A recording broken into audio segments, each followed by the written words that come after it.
Hi friends, চলে এসেছি দুপুরের খাবার দাবার নিয়ে।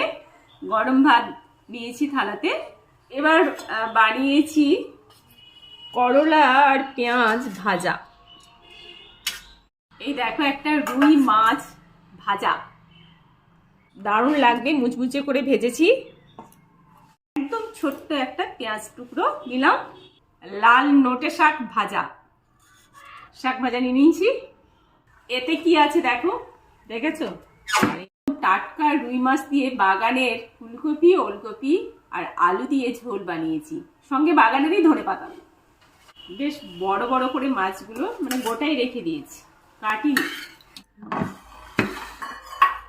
2 পিস পাপড় নিলাম।